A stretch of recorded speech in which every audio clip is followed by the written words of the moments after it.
Vous rêvez de vous expatrier en Chine ou vous êtes très déçu de la restriction faite sur le visa H1B dont j'ai parlé la dernière fois avec Trump qui a imposé des frais de 100 000 $ pour ce visa. Eh bien sachez que depuis le mois d'octobre 2025, la Chine a mis en place un tout nouveau visa, le visa K, destiné à tous ceux qui ont vu leur visa H1B pour les États-Unis se voir refuser. Donc ce visa K, il a vraiment été fait suite à la décision fin septembre du président Donald Trump d'imposer des frais de 100 000 $ pour toute demande de visa H1B, qui était donc destiné aux scientifiques et ingénieurs les plus talentueux du monde entier, d'avoir cette opportunité de travailler aux États-Unis. Cette opportunité, eh bien désormais, elle est beaucoup plus restreinte et la Chine en a profité pour lancer son propre visa, le visa K, destiné à tous les ingénieurs et à tous les talents scientifiques et dans la tech de ne pas aller aux États-Unis mais plutôt préférer la Chine. Cette vidéo, elle fait vraiment suite à la précédente sur le visa H1B. Si vous ne l'avez pas vue, allez la voir à titre d'information. Mais pour résumer, eh bien il y a eu des restrictions sur le visa H1B permettant de s'expatrier aux États-Unis ou à minima de pouvoir travailler 3 ans renouvelables en an, soit 3 à 6 ans, sur le territoire américain. C'était destiné principalement aux ingénieurs, donc Bac+3, mais les ingénieurs en général dans tous les pays du monde, à part en Europe, ils n'ont pas besoin d'un niveau master. Ils ont juste besoin d'un niveau licence plus expérience. Cette restriction, elle avait été faite parce que Trump s'était rendu compte que 70% du visa H1B avait été accordé à des Indiens, qui accordaient seulement entre eux ce visa H1B et qui posait problème au niveau de la politique sur le secteur technologique qui était largement dominé depuis quelques années par les Indiens. Donc Trump y a mis en terme avec cette nouvelle restriction et la Chine s'engouffre dans cette brèche pour tenter d'appâter tous les talents du monde entier. Donc ce visa, il vise tout particulièrement les jeunes diplômés et les jeunes professionnels dans les domaines STEM. Donc STEM, c'est sciences, technologies, ingénierie et mathématiques, issus d'universités reconnues dans le monde entier. Et à l'instar du visa H1B, eh bien il y a une barre d'entrée qui est le niveau de licence. Alors contrairement au visa H1B, il y a quand même pas mal d'avantages. C'est que sont possibles de nombreuses entrées dans le pays, mais il n'y a pas aussi l'exigence de parrainage par un employeur pour obtenir ce visa. Contrairement au visa H1B où on est obligé d'être sponsorisé à l'avance. Ce qui fait qu'on peut non seulement partir travailler sur le territoire chinois, mais on peut aussi trouver sur place pour des jobs dans l'éducation, donc professeur ou même stagiaire, chercheur, ou tout autre échange culturel qui sont possibles dans les universités chinoises par exemple. Donc là, on voit bien se dessiner dans le monde entier deux gros pôles d'attractivité pour tous les jeunes talents scientifiques, avec le pôle américain et plus globalement anglo-saxon, en comprenant aussi Canada et Australie. Et l'autre pôle, c'est le pôle asiatique, qui est dominé largement par la Chine, avec aussi le Japon, la Corée du Sud, Hong Kong, Singapour, pour ne citer que. Mais peut-être que vous savez déjà, le problème qu'il y avait avec ces pays, surtout Chine, Japon, Corée du Sud, c'est la perméabilité à l'entrée. En fait, pour travailler dans ces pays-là, traditionnellement, il fallait parler la langue et d'un niveau courant. Au Japon, ce qui est demandé en général, c'est le niveau N2, N1 du JLPT. Et pareil au niveau de la Chine, puisque dans ces pays, les entreprises locales préfèrent des personnes locales, parlent la langue locale, donc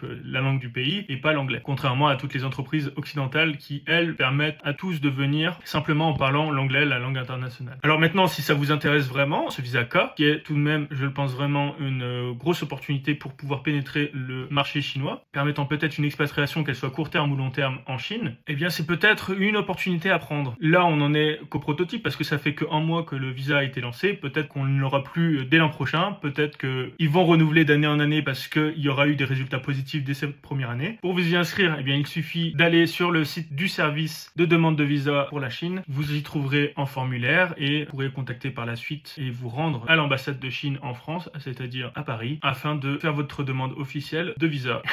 Alors non, je travaille pas pour le gouvernement chinois ou le gouvernement américain, j'en sais rien. Non, je suis juste là sur YouTube pour faire des vidéos, pour vous permettre de connaître toutes les opportunités qui s'offrent à vous en tant que Français, de tout âge, de tout métier. Finalement, mes vidéos ne s'adressent pas que aux ingénieurs, mais force est de constater que en ce moment, c'est plus des visas qui sont faits pour attirer les ingénieurs. Bref, mais de toute façon, je ferai d'autres vidéos pour vous parler d'autres visas pour d'autres types de carrières. Et donc, qu'est-ce qu'on vous demande pour obtenir ce fameux visa K? Il va falloir directement que vous remplissiez un formulaire en ligne sur le site de demande officielle des visas chinois. Et de là, vous seront demandé des informations basiques finalement, avec toutes les informations personnelles. Le type de visa que vous voulez, ce sera donc le visa K, ainsi que typiquement toutes vos informations professionnelles, votre formation, ainsi que d'autres déclarations. Et enfin, eh bien, sachez que les frais de dossier, eh bien, ils ne sont pas aussi élevés que les 100 000 $ pour le visa H1B. Non, ils sont de 45 € plus quelques frais de service et il y a même quelques frais pour pouvoir accélérer la procédure et avoir une réponse rapide. C'est en dessous de 100 €. C'est 45 € plus 35 € plus 20 €, il me semble. Voilà, je pense que tout est dit. Si vous avez d'autres questions, n'hésitez pas à me les poser en commentaire, j'y répondrai. N'hésitez pas aussi à vous abonner